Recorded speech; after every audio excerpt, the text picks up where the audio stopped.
and we hear this huge, loud noise breaking glass. A really drunk guy from the UK fell through the sliding glass door window onto the deck.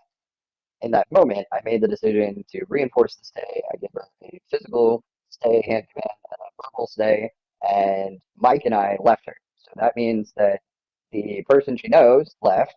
The owner of the bar is going back and forth, who she knows, and she has been allowed to be released to be met with. And she's in a room with strangers that she doesn't know, and that she doesn't know if they're allowed to command her. And it's an out of sight stay because I'm going to another room and she can't see me. So a little background. I grew up with my mom being a RN CCRC.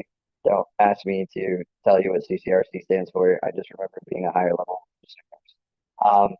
And so I don't know if it still is, but it was a law when we lived in California that if you uh, see an accident and you have medical training at a particular level or higher, no emergency services around the scene, you're required to stop and give aid.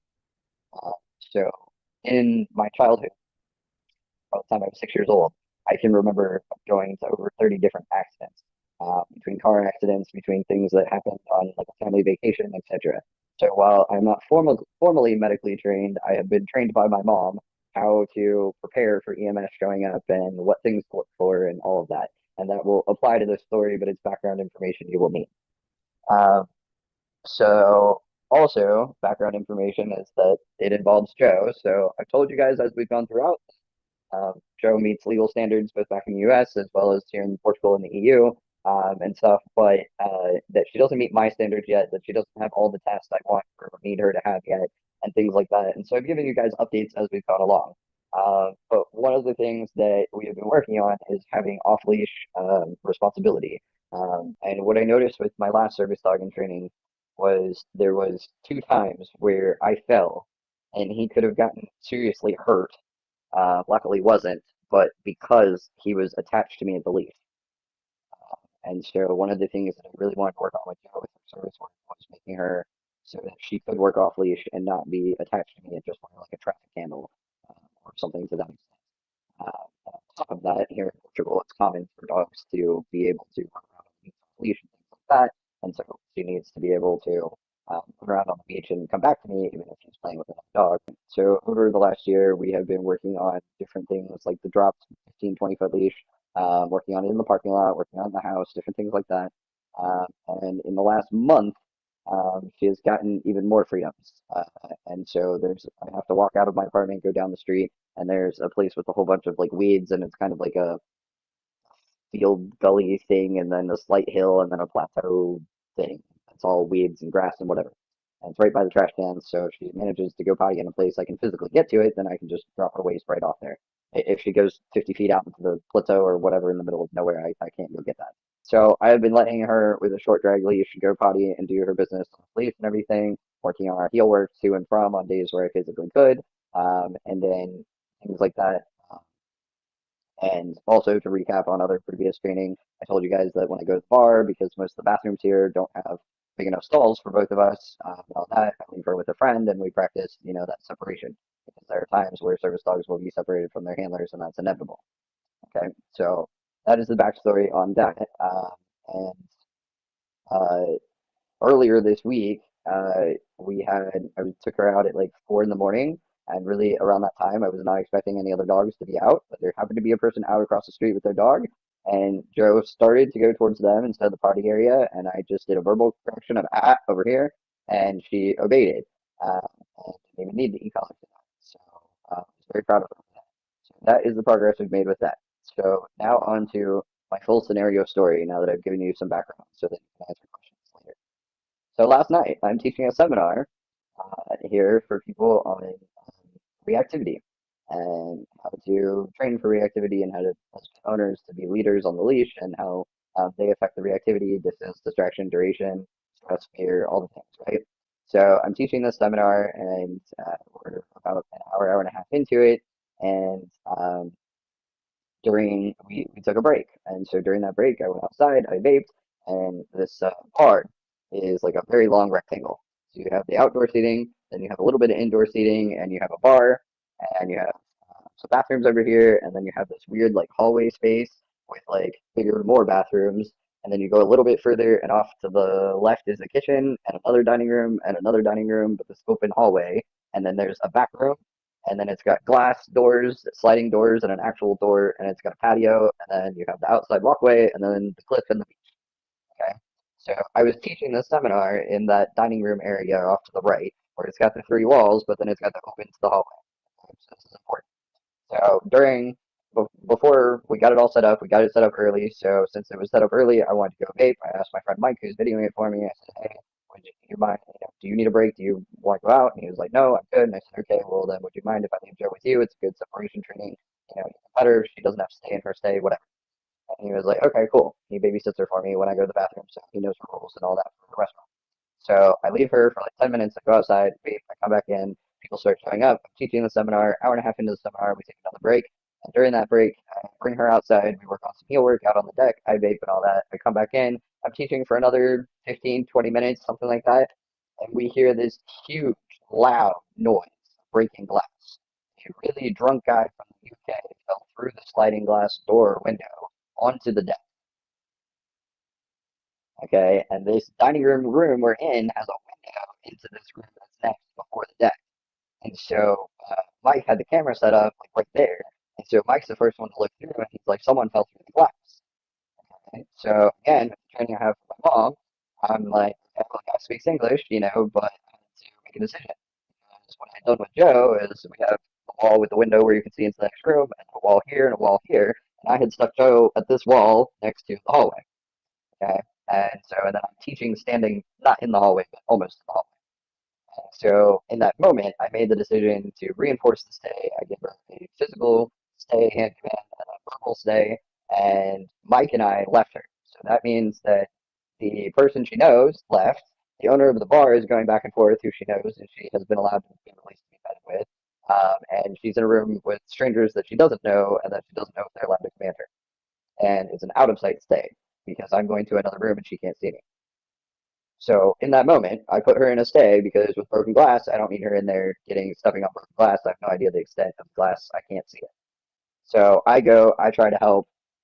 Yes, the guy spoke English, but I didn't know who he was with, and there was one lady that seemed to be trying to take care of him, but she spoke mostly Portuguese. I don't speak very much Portuguese, and she spoke enough English to say, "Look, this isn't a show. Go, get out of the way." And I was trying to explain, "No, it's not a show. I'm not trying to figure out how to explain. I'm medically trained, but I'm not professionally medically trained. Like I can help. I just need to be able to come see it." So we could see that there was a gash on his leg. He was conscious, but not really doing a whole lot. We kept trying to get him not to move. We're trying to find blankets for him, all that kind of stuff. So for about 5 minutes, Joe can't see me. She can hear me. She knows there's some commotion going on, all of that. And then we, ended about ourselves to call emergency services, and now in the hallway she can see me. I'm talking to the bar owner who she knows. The bar owner's like, "Who has a phone?" I'm like, "I have a phone, but I don't remember this number." And she's like, "I know the number." She's Portuguese, of course she knows the number. And so like I'm giving her my phone, and the waitress comes up and is giving her a phone. So this whole commotion's happening, right? So then once I've done everything that I can do, and they've done everything they can do, it's probably been about 5 minutes to go back to jail and let her calm down. Give her some affection, tell her good girl, I give her a treat, and then I go and put her back down in the downstay because I don't know at what point something else might need to happen. And so Mike and I are talking. I'm like telling people, I'm like, "I'm sorry guys, but seminar's on pause for the moment. We got to handle the situation." EMS gets called. They show up within another 5 minutes, maybe 10 minutes. So Joe got to see EMS coming through, and the excuse me, the loud noise of it outside. She got to see the two guys in uniform come through. She got to see the stretcher come through. She got to hear as more glass was cleared and everything like that. And I let her out of the down once or twice while I was talking to Mike and took back to full relief to give her a break from making decisions. And then we were talking about things, that EMS came back out, and I specifically moved her and positioned her so we were absolutely completely out of the way, off in the room, but so she had a full view of EMS coming out and the stretcher, which this is really cool. We might have something like this in the U.S., but I haven't seen one in person. It was like a chair stretcher. It almost looked kind of like one of those like big beach chairs, only with real tires. But apparently, it can like flatten out into an actual stretcher, so you can carry people out that way. And so I had the guy in the stretcher, and then the guy who fell through, Joe had met earlier because he was saying how pretty she was and all that, and I let him say hi to her, and he was asking about service dogs. And so she sees him, she can smell the blood, see the blood, all the things. and EMS go through and everything. And then, we're talking after, we're going to continue the seminar, the seminar's over, now it's been half an hour, 45 minutes at this point, all that. Okay. We decided to end the seminar early, put her back in the down. We cleaned up everything that was going on. Okay. She wasn't wearing her e-collar. She was wearing her service vest. We've been to this bar probably 100 times at this point. This is where we do karaoke. But this is a room that she's never been in, and she's never been left in that bar just to roam around, and she's never been allowed to be unsupervised by somebody she didn't know in the bar. All right, so that is the full scenario. I first want to say I'm very proud of her. She behaved very well. She did exactly what I wanted her to do.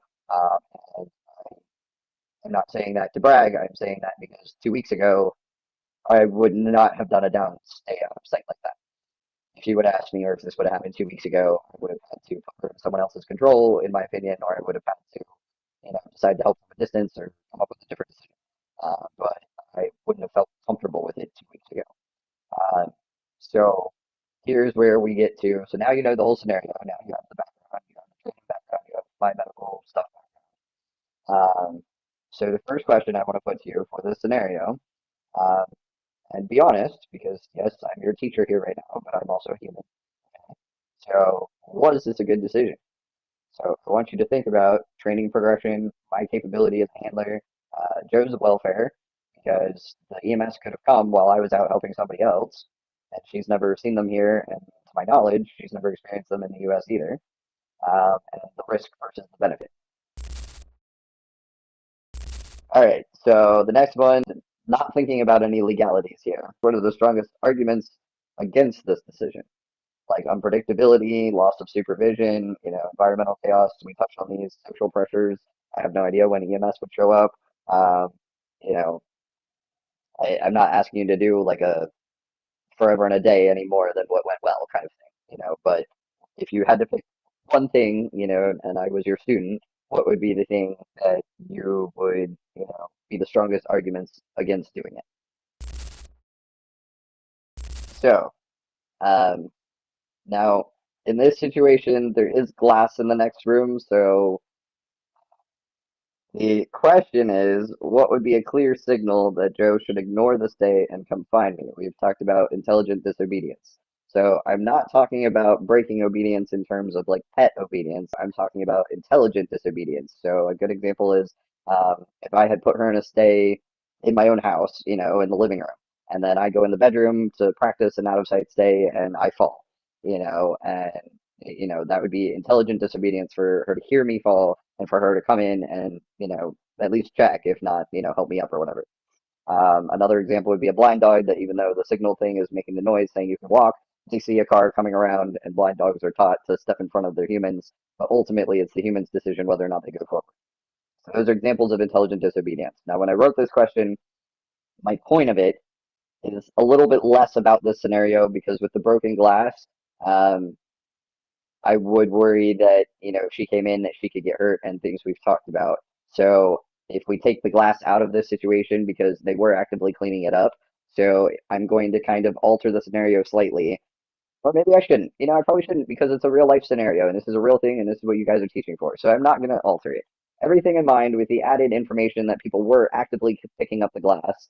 And there are two people that actively know that she shouldn't be walking around. And then there are the three seminar people who were staying in the room we were doing it in that knew she was in a downstay. So with that information, which is part of it, but still glass could be an issue because you can't clean it up that quickly. There's little pieces, all the stuff, okay? So again, the question is, what would be a clear signal that Joe should ignore the stay, intelligently disobey, and come find me?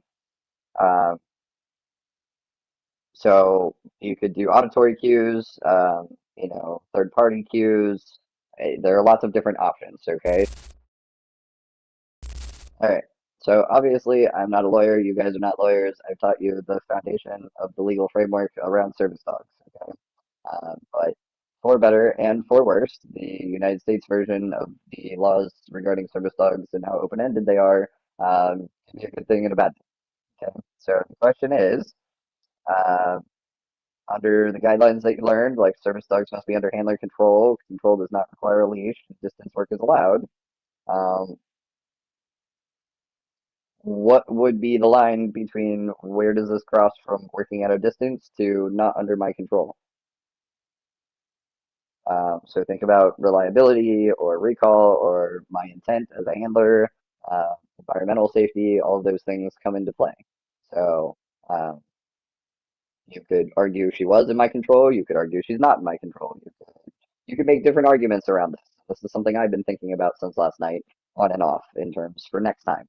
So part of being a dog trainer when you're training service dogs, whether you're training it yourself or you're training a handler with their service dog, is talking about situations and how to make decisions and evaluating your dog and all the things we've been talking about. So with everything in mind, and with the United States laws in mind, so if you want to, you can look at the ADA website and things like that, which are easily Googleable. You don't have to go back into the slides to find them. Um, if you have probably access to them, I also put some stuff into the added documents I've given you guys towards the beginning. So with 10 minutes, I feel like between Google and that, you should be able to have enough information to make your argument. If you want to, you can make an argument in both directions. But basically, what is your opinion? Okay.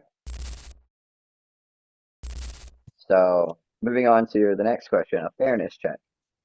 Um, One, do you think it was fair, based on what you know about the training and whatnot, to leave Joe in this position? And second part of the question is, if you think it was an unfair expectation of Joe, then why? All right, on to the next question. Um, so you guys know my disabilities. I've already told you that, I was not cognitively overloaded. One of my uh, for lack of a better term, good aspects about my brain is that as long as the emergency doesn't involve me, I'm pretty good at staying calm and handling it for other people and jumping into motion and all of that kind of stuff. So for me, I went into medical assessment mode and also service dog assessment decision mode. But I have multiple years of training. Like I said, I'm still human. I can still make mistakes. This still could have been a wrong decision. This was upping the stakes. Yes, we've done a lot of preparation, and yes, but I have not had the opportunity to have introduced her to EMS, or we've never had an emergency like this. So there was risk in the decision, and it had to be made quickly. But my point in all that is that likely your students won't have as much dog training or service dog in particular decision making. They could have some medical training. So if it were somebody else, how would this decision change with a different handler?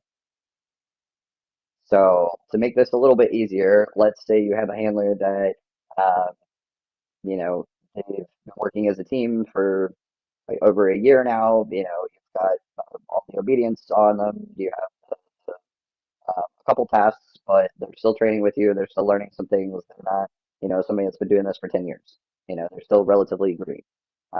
So those are the parameters.